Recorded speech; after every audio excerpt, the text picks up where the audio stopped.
Christina Brown here with the Brown team.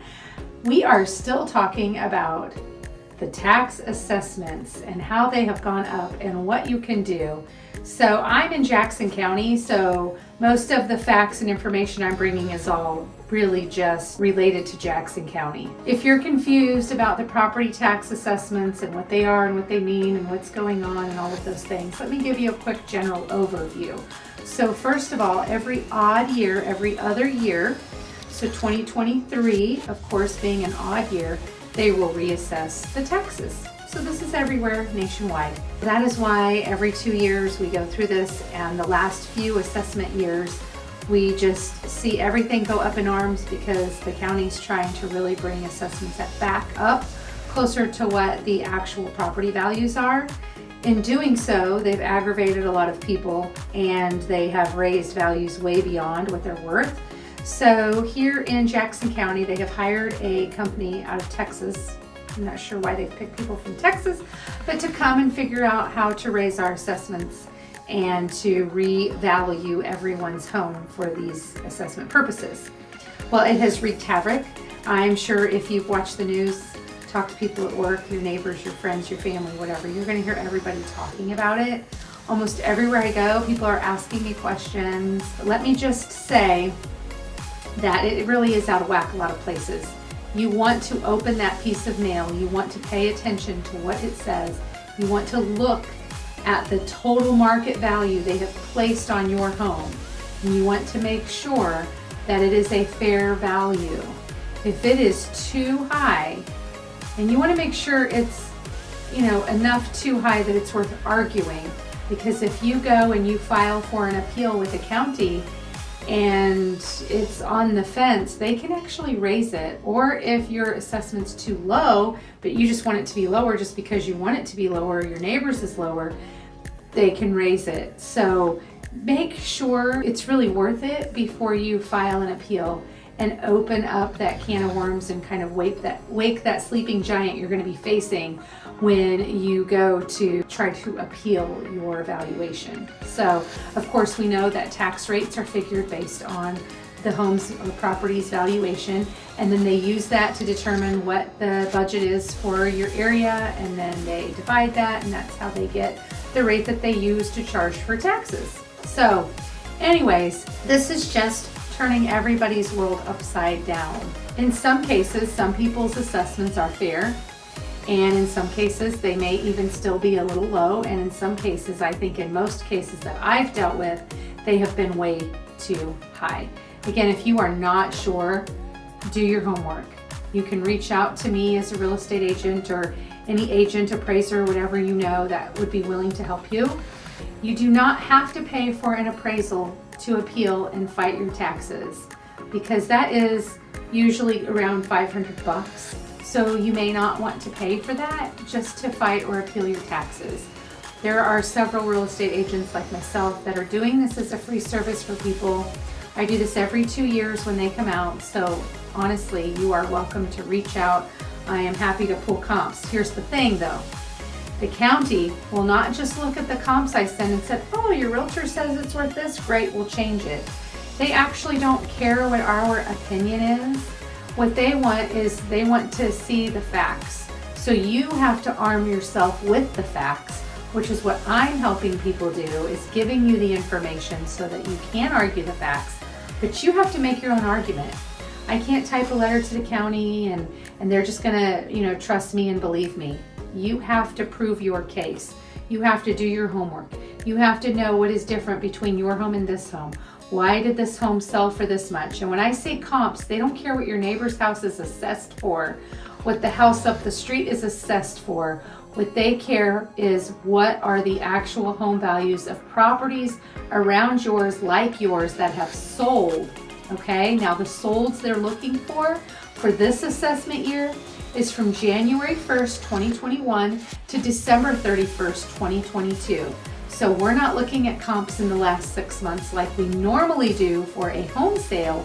We are looking at the solds in that time range in order to meet the county's requirements. If they require the properties that you're using for comps, to also be within 500 square feet of your home and things like of that nature. So very particular on the kinds of properties you send to argue.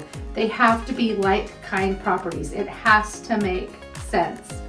If you don't agree what your home's value is, it cannot just be argued because your opinion is that it is too high and you're paying too much in taxes. The county does not care if you feel like you're paying too much. What you need to focus on is that market value. I can't stress enough, that's the number you have to look at. The amount you pay is based on that market value. Now, there are a couple different things you can appeal. So first of all, you can appeal the classification. Basically, if you have acreage, for example, part of your acreage, you might be able to classify it as agricultural, and that is taxed at a lower rate. So that could save you some money. I've had some people change some of their acreage and change it to agricultural and leave the rest residential, like where their house is. You can argue or appeal that with the county in order to lower taxes that way as well. Even if they have your home value correct, if you don't have any of your acreage classified as agricultural, have that conversation with them. That can save you a ton of money.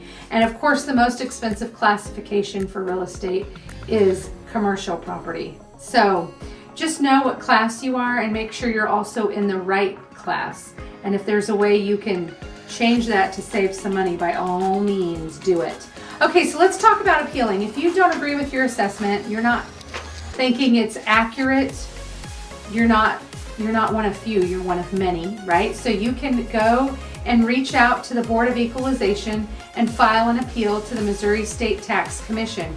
There's also a phone number you can call to appeal. So if you are not computer savvy, you can make an appointment over the phone. And you can do that and not have comps. You're just literally scheduling for a hearing, right? And same thing if you go online. You can go online and appeal, and you can upload documents. So you can upload the comparables. You can upload if you've had an appraisal recently, if you've bought the home recently, those types of things. Documentation that would help your case if you're trying to lower the value. Again, they're looking between that date range, so focus on that. But you can go on and appeal. The deadline originally had passed. It was the 10th. It was Monday. However, they extended that deadline. So you now still have time. You still have 2.5 weeks to file that appeal. We have until July 31st at 11:59 p.m. So prior to midnight, you're going to want to go online and file an appeal if you want to argue that. And then you'll have time to work on all of your documentation and those kinds of things. You can always cancel it if you change your mind, if you haven't done all your research before you cancel it. But again, make sure you're prepared and you are able to really plead and fight your own case. You have to fight your own battle on this. So just be prepared and know those comps. They're no longer accepting walk-in appointments. That ended when the deadline ended, so that is no longer the case.